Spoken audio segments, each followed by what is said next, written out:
하나님의 말씀은 에레미야 30장 12절에서 24절입니다. 에레미야 30장 12절 여호와께서 이와 같이 말씀하시니라. 너 상처는 고칠 수 없고 내 부상은 중하도다. 내 송사를 처리할 재판관이 없고 내 상처에는 약도 없고 처방도 없도다. 너를 사랑하던 자가 다 너를 잊고 찾지 아니하니 이는 너의 악행이 많고 너의 죄가 많기 때문에 나는 네 원수가 당할 고난을 네가 받게 하며 잔인한 징계를 내렸도다. 너는 어찌하여 내 상처 때문에 부러지느냐? 내 고통이 심하도다. 내 악행이 많고 내 죄가 허다함으로 내가 이 일을 너에게 행하였느니라. 그러므로 너를 먹는 모든 자는 잡아먹힐 것이며 내 모든 대족은 사로잡혀 갈 것이고 너에게서 탈취해 간 자는 탈취를 당할 것이며 너에게서 노략질한 모든 자는 노략물이 되리라. 여호와의 말씀이니라. 그들이 쫓겨난 자라 하매 시온을 찾는 자가 없은즉 내가 너희 상처로부터 새살이 돋아나게 하여 너를 고쳐주리라. 예, 거기까지만 끊어가 보겠습니다. 자, 제가 말씀드렸습니다. 에레미야 30장에서 33장은 이게 위로의 책이다. The Book of Consolation. The Book of Consolation. 위로의 책. 자, 시기가 언제입니까? 시기가 포로 직전이에요. 포로 지금 이때가 유다 말기 포로 직전.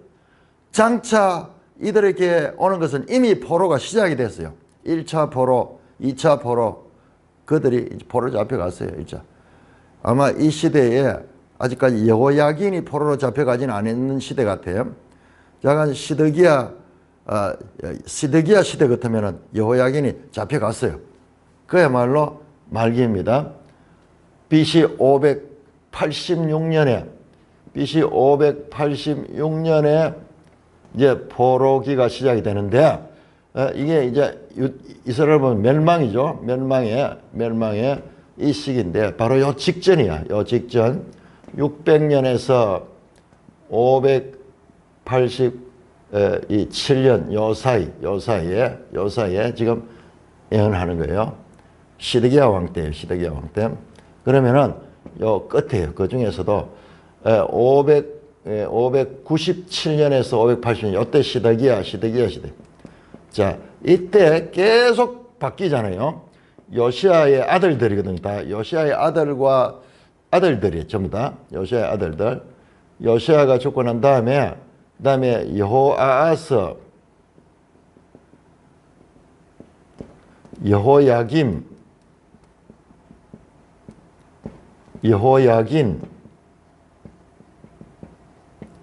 시드기야 마지막이거든요. 이때 망하거든요.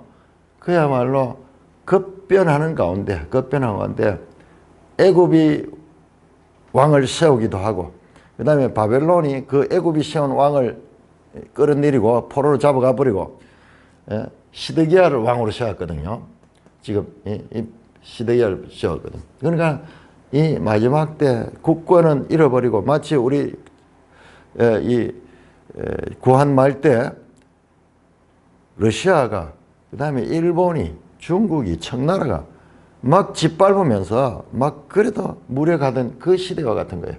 그 시대가 됐는데 그래서 앞에 나오는 내용도 전부 심판선.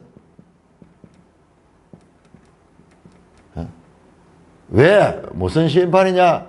그들이 율법을 불순종한, 율법을 불순종한 데 대한 언약적 징계예요. 이 심판은 신명기 28장에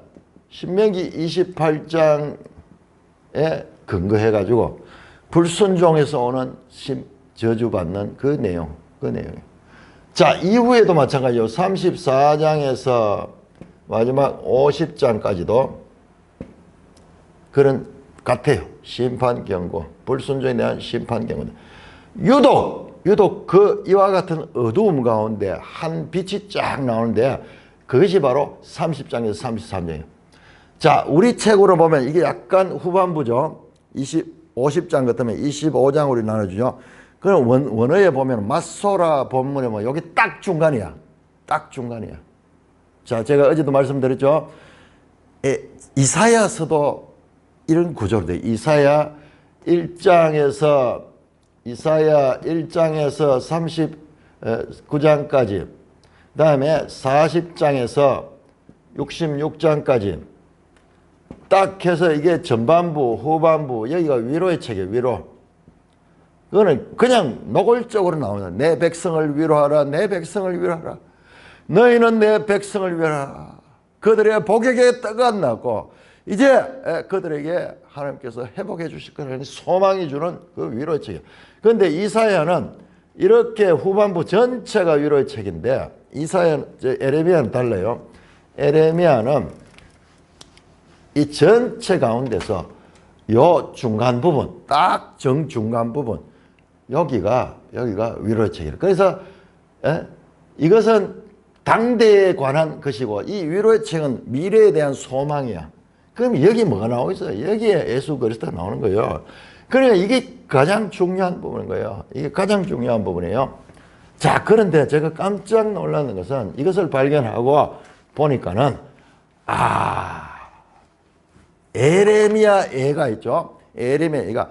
우리 책 한 권을 알면은 한 권에 끝나지 않고 성경은 다 연결되어 있기 때문에 다른 책까지도 더 알 수 있는 거예요. 에레미야 애가를 우리가 지난번 공부했는데, 에레미야 애가가 5장이거든요. 5장으로 구성되죠. 1장 22절까지, 2장 22절, 3장 66절, 4장 22절, 5장 22절. 이게 뭐냐? 이 알파벳이에요. 히브리 알파벳 22자, 알렙베트, 김멜, 그렇게 해서 시작되는 22개의 히브리 이 알파벳의 첫 자를 따가지고 시를 만들었어요. 그래서 1절은 알렙으로 시작되고 2절은 베트로 시작되고 이런 식으로 해서 제일 마지막에는 그 히브리 제일 끝자로 끝이 나는 거예요. 끝자로 끝이 나는 거예요. 헬라어로 치면 알파와 오메가로 쳐. 우리로 치면 가에서 제일 마지막에 뭡니까? 타미가 그렇게 끝이 나지. 영어로 치면은 A에서 마지막 Z까지, A에서 Z까지 그 한 절마다 이런 형식적인 그런 시예요. 그런데 이게 번역을 해버리면은 이걸 살려낼 수가 없겠죠. 번역할 한계가 있죠. 이걸 도저히 번역으로서는 이걸 살려줘.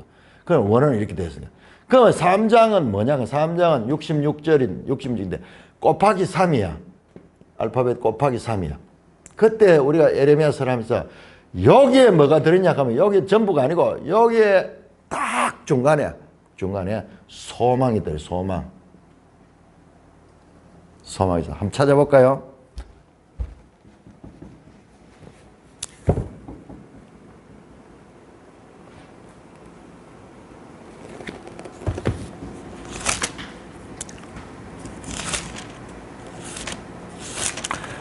이제 우리가 바울 서신에 대해서 사도행전에 바울 사역을 이야기하면서 바울 서신에 대한 이해를 가졌듯이 에레미야를 공부하면서 에레미야의 또 하나의 책인 에레미야 애가를 알 수 있어요. 한번 보세요. 일단 절을 보세요. 1장 22절, 2장 22절, 3장 길죠. 66절이죠. 4장 마찬가지고 22절, 5장 22절이죠. 근데 3장 한번 보세요. 3장. 이 에레미야가 전부 이거예요. 슬프다. 이건 이제 망하고 난 다음에 이야기거든요. 그래서 눈물로, 에레미야를 눈물의 선지자라고 그러죠. 촤 소망이 끊어지고 내 고초 숙과 담접을 기억하고, 그야말로 인간의 모든 고난이 있지만은 딱 보면은 19절부터 3장 19절부터 보면은 내 고초와 재난과 곧숙 담접을 기억하소서.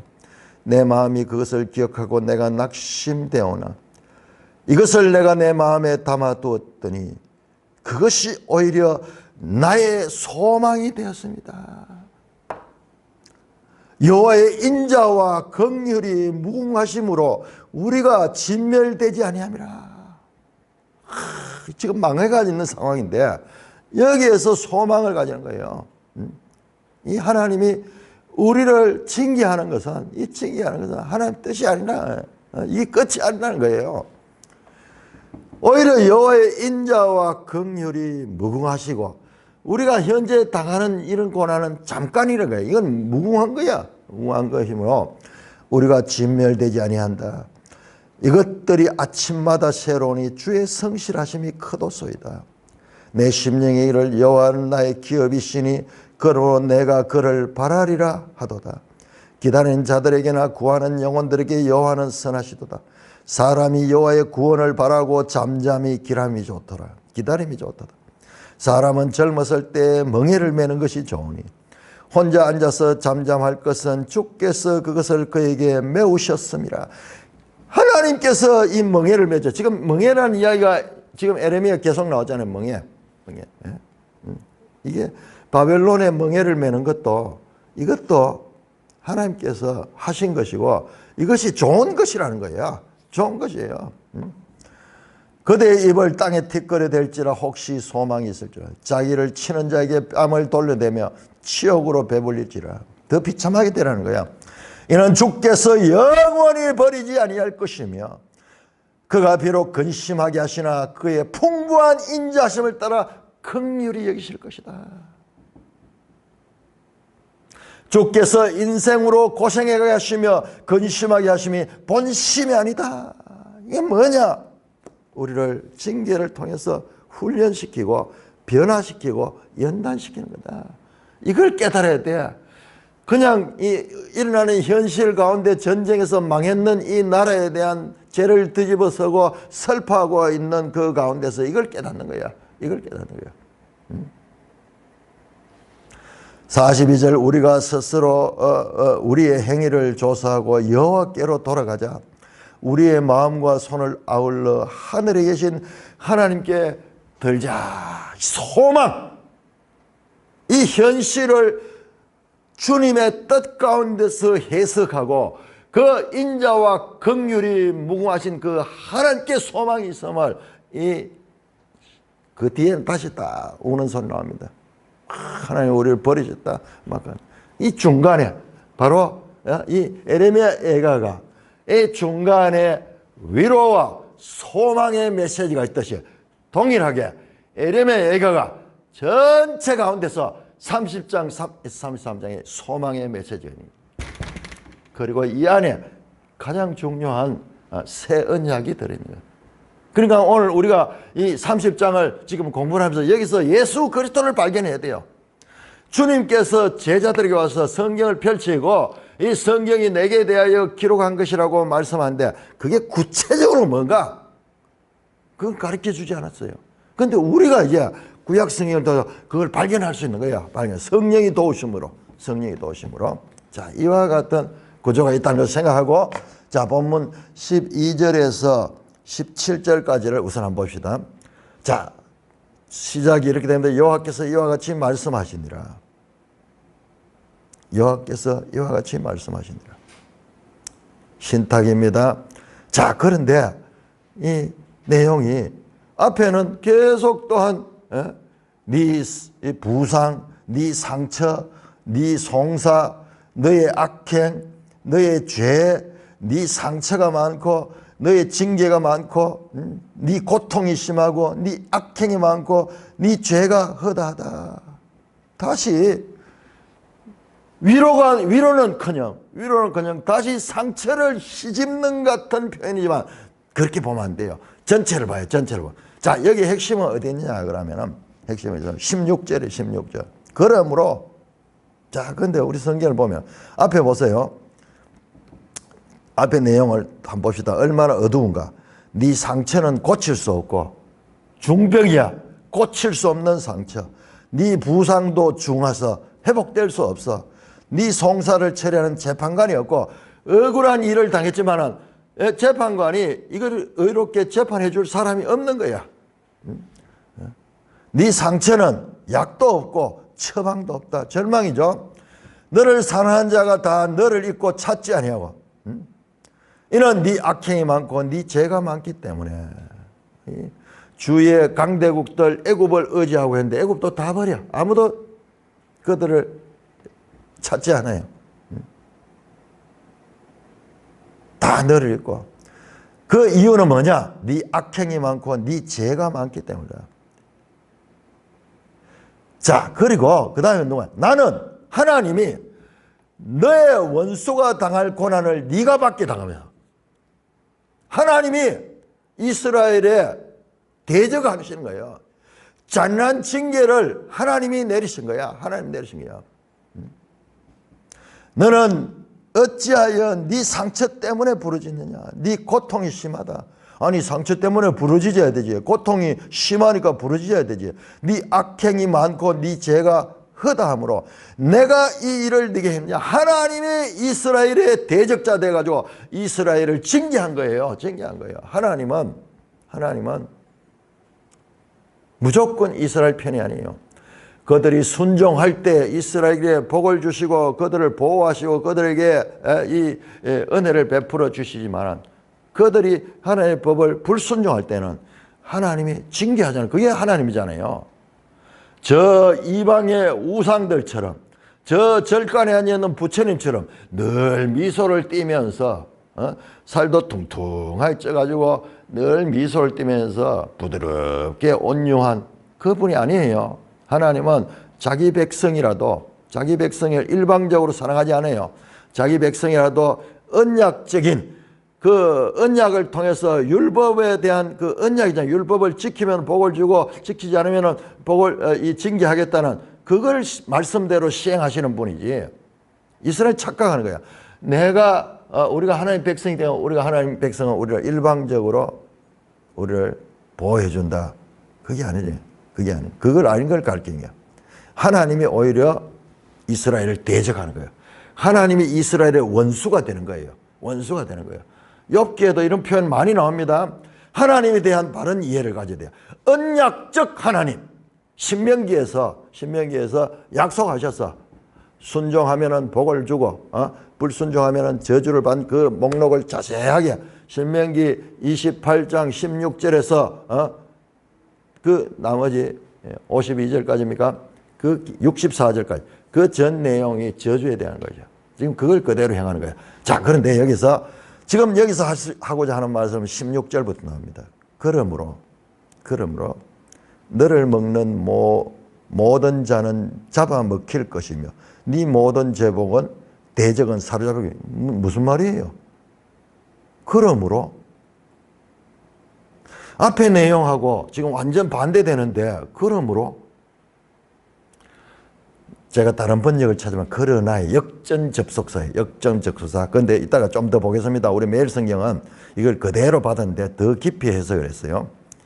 그러나 네가 네 악행 때문에 네 이 고난을 당했고 이 어려움을 당했지만 그러나 너를 먹는 모든 자가 잡아먹힐 것이며 너의 모든 대적은 사로잡혀 갈 것이고 너에게서 탈취해 간 자는 탈취를 당할 것이다. 너에게서 노략한 모든 자는 노략물이 되리라. 여호와의 말씀이라. 그들이 쫓겨난 자라 하며 시온을 찾는 자가 없은즉 내가 너희 상처로부터 새살이 돋아나게 하여 너를 고쳐주리라. 역전접사 뒤에.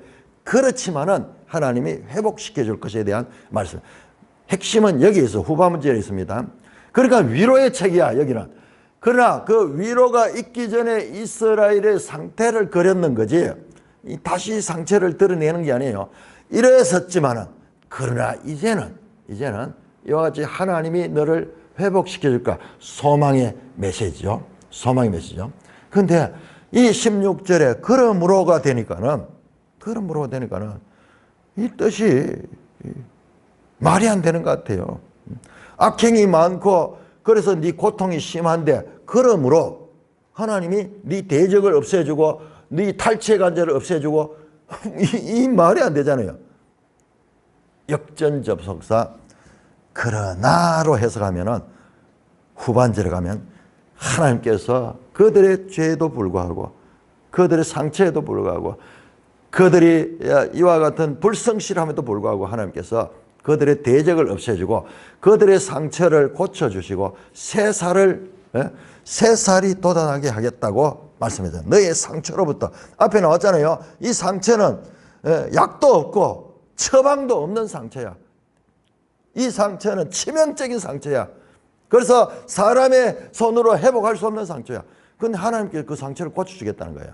그러니까 이게는 중간에 16절에 이 역전접속사인데 우리 매일성경 한번 볼까요? 매일성 12절에 16절 악행이 많고 죄가 허다한 유다를 원수에게 하듯 매섭게 치실 것입니다. 그러면 유다는 치명상을 입고 고립무원의 처지에서 최후를 맞을 수밖에 없습니다. 그렇죠?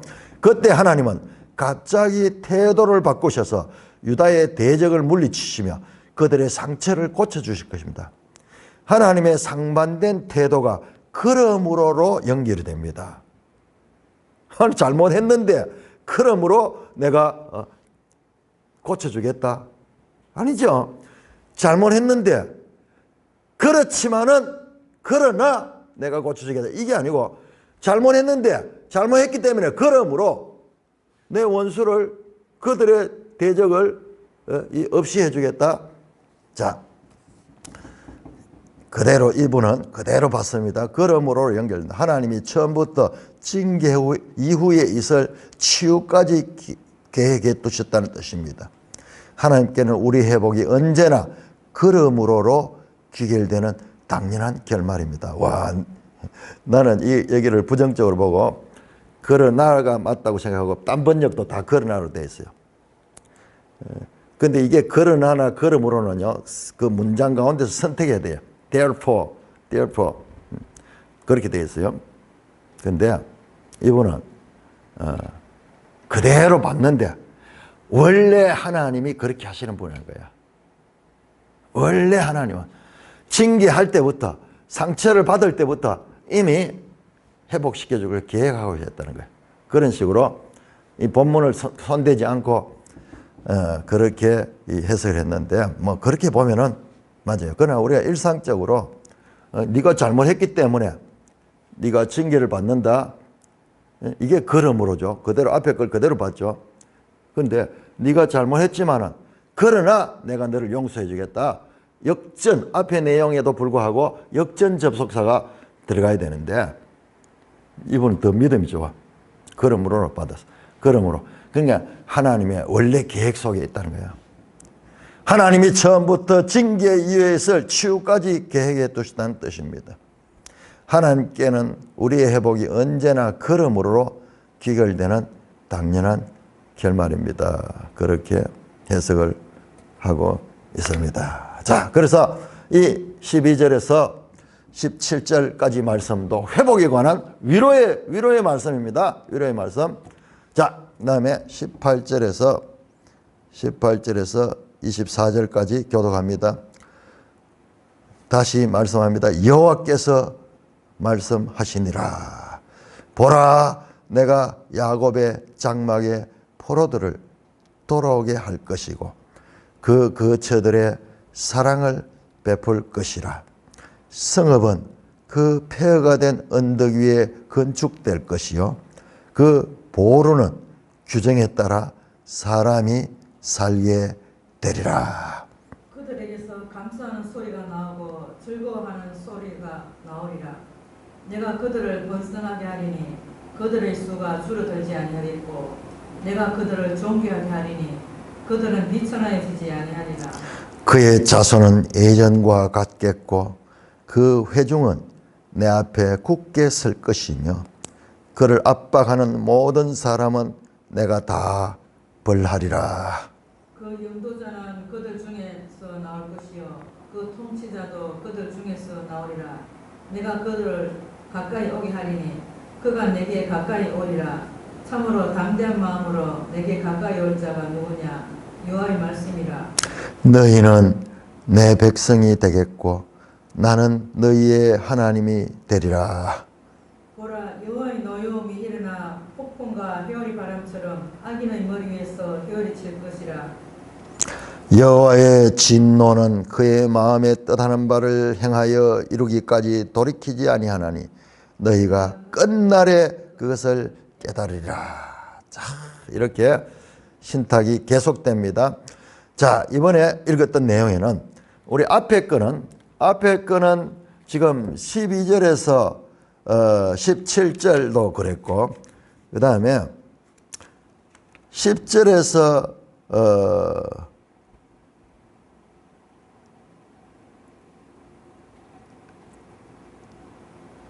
4절에서 11절까지에서도 그랬어요. 뭔가 처음에는 이 고난의 아픔을 그리고 그 다음에 회복의 소망을 주는 그런 구조가 되었습니다. 요 앞에 12절에서 17절도 그러죠. 그러나 18절부터 24절 이거는 그게 없어요. 그게 없고 어둠이 없고 전부 위로와 회복의 이 메시지입니다. 처음부터 여호와께서 말씀하시니라. 내가 야곱 장막의 포로들을 도르게 할 것이요. 어떤 면에서는 앞에 나오던 내용과 연결해서 본다 그러면은 이제 앞에서 그러나 내가 너희 상처로부터 새살이 도래 하여 너를 고쳐주리라. 그거와 바로 연결해서 보면은 이제 그 고쳐주는 게 무언가를 보여주는 거야. 뭔가를 보여주는 것으로도 볼 수가 있습니다. 내가 야곱 장막의 포로들을 도르게 할 것이요. 갑자기 야곱이 툭 튀어나와요.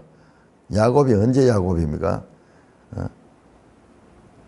지금 이 천년도 그 전에 그 조상 야곱, 이스라엘을 가리키죠.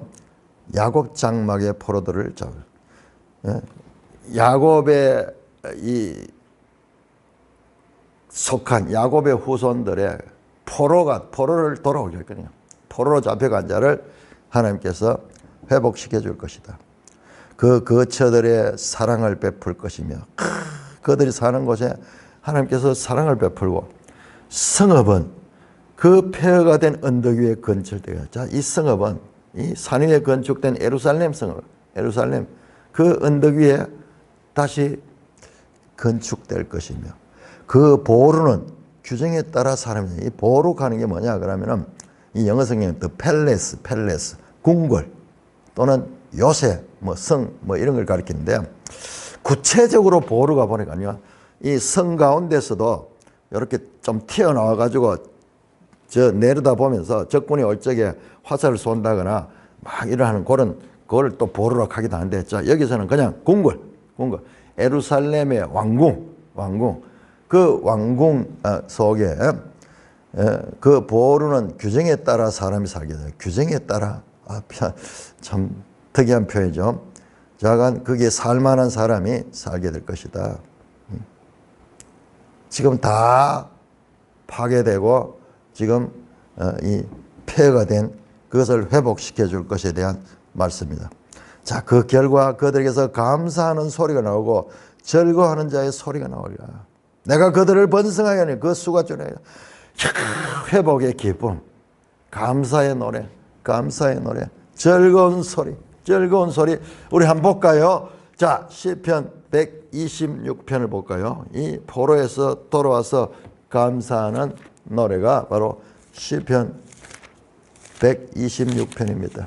자, 우리가 앞으로 이 시편과 이 성경을 제대로 이해를 해가지고 자, 교독하겠습니다. 시편 126편 성전에 올라가는 노래. 포로에서 해방이 돼가 다시 예루살렘으로 와서 그 성전, 이 예루살렘에 있는 그 성전에 올라가는 그 노래. 여러분, 성전에 올라가는 노래 전부 시편에 이게 지금 여기 나온 게 전부 성전에 올라가는 노래. 122절, 122편부터 해서 아니요, 120편부터 해가지고 전부 성전에 올라가는 노래. 성전에 올라가는 노래. 하나님께로 나가는 노래란 말입니다. 자, 시편 126편 교독합니다. 여호와께서 시온의 포로를 돌려보내실 때 우리가 꿈꾸는 것 같았도다. 그때 우리 입에는 웃음이 가득하고 우리 혀에는 찬양이 찼었도다. 그때 문나라 가운데서 말하기를 여호와께서 그들을 위하여 큰 일을 행하셨다 하였도다. 여호와께서 우리를 위하여 큰 일을 행하셨으니 우리는 기쁘도다.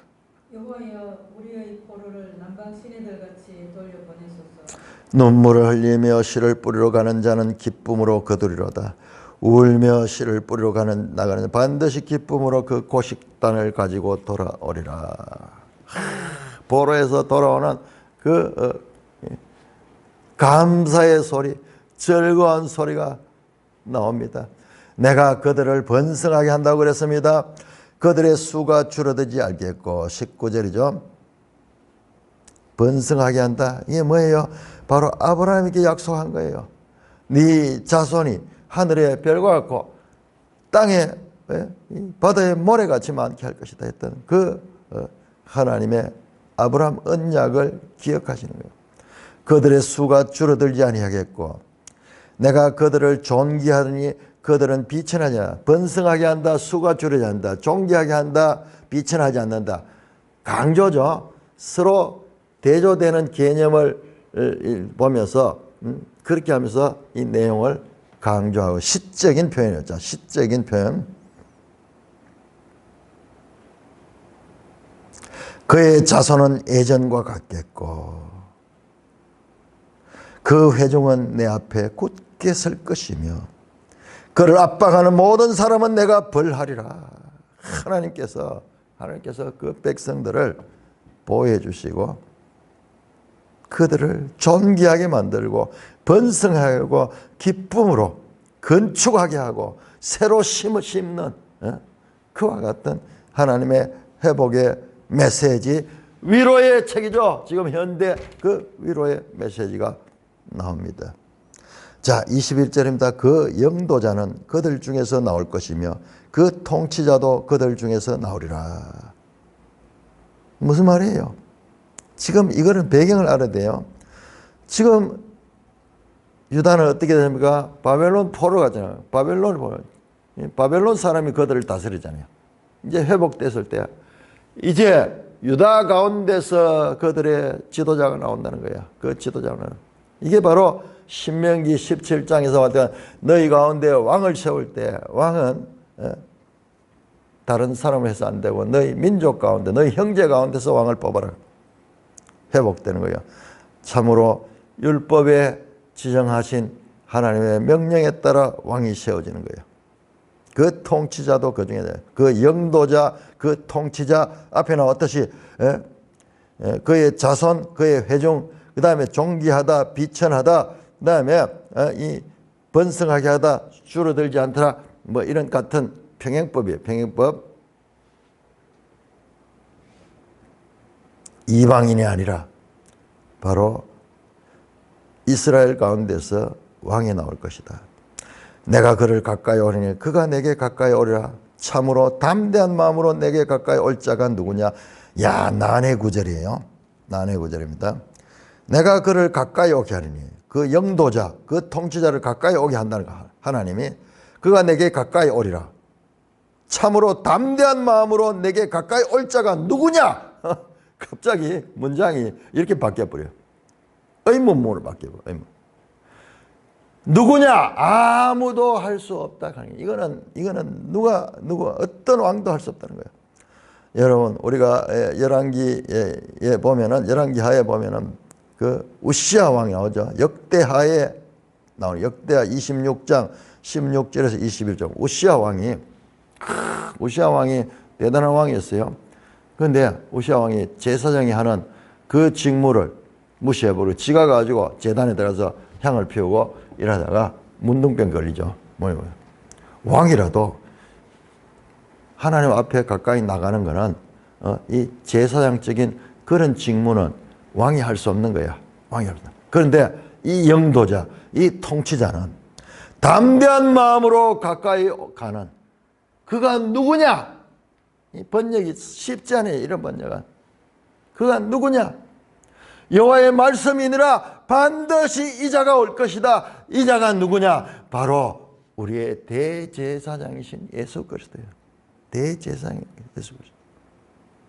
예수님은 친히 온 인류의 대제사장이 되어서 보좌 안에 들어가서 이 모든 인류의 죄를 대속하시는, 그래서 하나님께 가까이 나갈 수 있는, 그와 같은 왕이시며 대제사장인 예수 그리스도밖에 이 일을 할 자가 없습니다. 이제 우리는 그리스도의 통치와 중보를 통하여 하나님이 주시는 회복을 경험, 하나님께 우리가 나가는 그분을 통해서 나갈 수 있어요.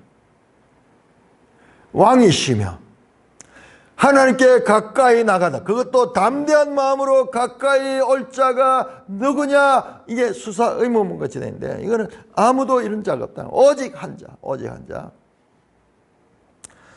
자, 그것을 더 보충해 주는 내용이요. 어제 보세요. 어제 30장 9절에 보세요. 그들은 그들의 하나님 여호와를 섬기며 내가 그들을 위하여 세울 그들의 왕 다윗을 섬기라. 다윗을 섬기라. 다윗은 죽은 지가 얼마나 오래됐는데, 다윗의 후손으로 올 예수 그리스도에 대한 메시지가 전 속에 담겨 있었고, 지금 여기서도 찾기 어려워요. 진짜 찾기 어려워요. 우리 멜성의 도움을 받으면 찾을 수 있죠. 21절에 그 해설이 정말 잘 되어 있어요. 정말. 바로 히브리서 나오는 우리에게 있는 대제사장은 우리와 같은 연약함을 체험하지 못한 자가 아니라 사람의 몸을 가져와서 인간의 연약함을 다 체험하시고, 그 십자가에서 하나님께 나가서 멜기세덱의 반차를 타고 나가서 대제사장 오신 분이다. 그래요. 그분을 통하여서 우리가 죄사함을 받고 하나님께 나가는, 진정한 모든 구약에 나오는 제사 제도는 다 예수 그리스도에 대한 예표였어. 담대한 마음으로 하나님 앞에 나가. 그 자가 바로 예수 그리스도밖에 없네. 22절입니다. 너희는 내 백성이 되고 나는 너희의 하나님이 되리라. 자, 이거는 언약 공식이라고 우리가 나올 때마다 이 말을 언약 공식이라고. 언약 공식. 이게 뭐냐? 이 언약 가운데 하나님과 그 백성의 관계가 바로 이렇게 형성되는 거예요. 자, 이 말씀은 레위기 26장 12절부터 시작해가지고 에레미야에서 계속 반복되어 나옵니다. 반복됩니다. 너희는 내 백성이 되겠고 나는 너희 하나님 되리라. 이게 바로 언약 공식입니다. 하나님 주신 언약 공식. 이 공식은요, 요한계시록 21장 3절에서 새하늘 새 땅에서 하나님께서 너희는 내 백성이 된다고 말합니다. 너희 백성이 되고. 뿐만 아니라 요한계시록 21장 7절은요, 그 백성은 누구냐면 하나님의 아들들이야. 하나님 아들들이야. 한번 찾아봅시다. 자, 계시록. 자, 이 언약 공식, 소위 나는 너희 하나님이 되고 너희는 내 백성이 되고, 너희는 내 백성이 되고 나는 너희 하나님이 되고, 이 언약 공식은 하나님의 소원이야. 궁극적으로 새 예루살렘 성에, 예수님 재림하실 때 새 예루살렘 성에서 이루어지는 하나님과 그 믿는 자들의 관계가 바로 이 관계, 이게. 그래서 그 나라가 하나님의 나라인 거예요. 하나님의 나라. 자, 보세요. 21장 3절. 새하늘과 새 땅을 보니 처음 하늘과 처음 하늘. 23장 3절에 내가 들으니 보좌에서 큰 음성이 나서 이르되 보라. 하나님의 장막이 사람들과 함께 있으며 하나님이 그들과 함께 계시니 그들은 하나님의 백성이 되고 하나님은 친히 그들과 함께 계신다. 그들이 하나님 백성이야. 하나님은 그들의 하나님이야. 그게 하나님 나라야. 자, 이 관계가 어떻게 변하는가 보세요. 변하는 거예요. 7절을 보시면 이기는 자는 이것들을 상속으로 받으리라. 나는 하나님이 되고 그는 내 아들이 되라. 하나님의 아들이 되는 거야. 하나님 나라는 하나님의 아들이 되는, 하나님의 아들이 되는 거예요. 구원의 최종 목표가 바로 여기에요. 나는 너희 하나님이 되고 너희는 내 백성이 되는 거. 이게 하나님이 구속사 전체를 통하여서 이 성취하고자 하는 하나님의 이 소원이 바로 이거예요. 이거예요. 그러니까 이 궁극적으로 계시록에서 일어나는 것을 이미 이 안에서도, 구약 시대 안에서도 이것을 반복해서 계속, 이게요. 이게 하나님 나라예요. 하나님 나라. 보라, 여호와의 노여움이 일어나 폭풍과 회오리 바람처럼 악인의 머리 위에 회오리를 칠 것이다. 자, 이 말씀은요. 이 말씀은 23장 19절에서 20절 나온 내용과 똑같은 반복. 이만큼 강조한 거예요. 하나님이 어떻게 그 하나님이 되느냐. 하나님께서 그 원수 악인의 머리를 회오리처럼 쳐가지고 그 원수를 완전히 박멸해본. 여호와의 진노가, 여호와의 노여움이 폭풍과 회오리는 악인의 머리에 쳐 뱀의 머리를 상하게 하라. 원수의 머리를 상하게 해서 완전히 악을 제거시키고 하나님의 백성을 이 땅 가운데서 이 구원해내는. 그래서 이것이 바로 새 예루살렘 성이에요. 새 예루살렘 성. 여러분 보세요. 21장 새하늘 새 땅이 나왔죠. 바로 계시록 20장에 뭡니까? 마귀와 거짓 선지자와 그리고 짐승이 불못에 빠져가지고 사라져버리잖아요. 불못으로 가서 이 땅 가운데는 그 죄가 조금도 미치지 못하는 그와 같은 마귀의 추방, 원수, 악인의 머리를 상하게 하는 그 결정적인 사건이 나오게 됩니다. 24절입니다. 여호와의 진노는 그의 마음에 뜻하는 바를 행하여 이루기까지 돌기다. 이게 하나님의 참 진노야.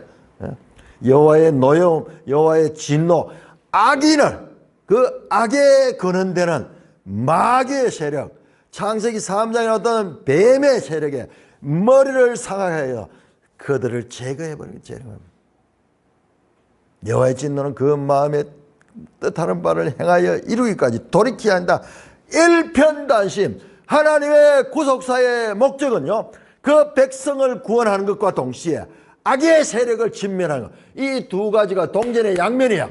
악의 세력이 진멸될 적에 참으로 그 백성은 의롭게 될 수 있는 거예요. 그렇지 않은 상태는 계속 이 악의 공격을 받게 됩니다. 그것을 언제 너희가 끝날에 그것을 깨닫게 될 것이다. 끝날에 내 백성이 아닌 자를 내 백성으로 만드는, 내 백성이 아닌 자 로암미를 암미로 만드는, 호세아 1장 9절에 나오는 그 내 백성이 아닌 자를 내 백성으로 삼습니다. 그래서 여기에 내 백성은 이스라엘뿐만 아니라 지금 위로의 책 속에는요, 이 장차 오실 신약 시대의 이 내용이 다 들어있어요.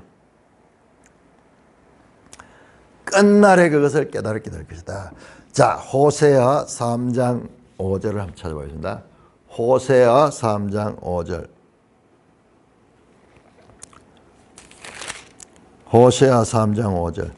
그 후에 이스라엘 자손이 돌아와서 그들의 하나님 여호와와 그들의 왕 다윗을 찾고 마지막 날에는 여호와를 경외함으로 여호와의 은총으로 나아가리라. 마지막 날에 다윗을 찾는데요. 다윗을 찾는데 이 호세아도 다윗 이야기는 다윗은 에레미야나 호세아나 다윗의 후손으로 온 예수 그리스도에 대한 메시지가 여기. 마지막 날에는 여호와를 경외하며 여호와의 은총으로 나아가게 될 것이다. 이스라엘 자손이 돌아와서 하나님께서 이 악의 세력을 진멸할 때까지, 그 뜻을 완전히 이루기까지 쉬지 않고 그 일을 행할 것이며, 더불어서 그 백성들을 자기 백성으로 구원해내는 그 일을 하겠다. 하나님의 구속사의 그 목적이 여기에 계시되고 있으니 이 위로의 책이 얼마나 놀라운 책이며 이 얼마나 이 깊은 메시지가 이 속에 담겨 있는가. 예수님이 이 책을 펴놓고 이것이 바로 내가 할 일을 말하는 거야. 그렇게 가르치는 것이 아니겠습니까? 찬송가 310장입니다.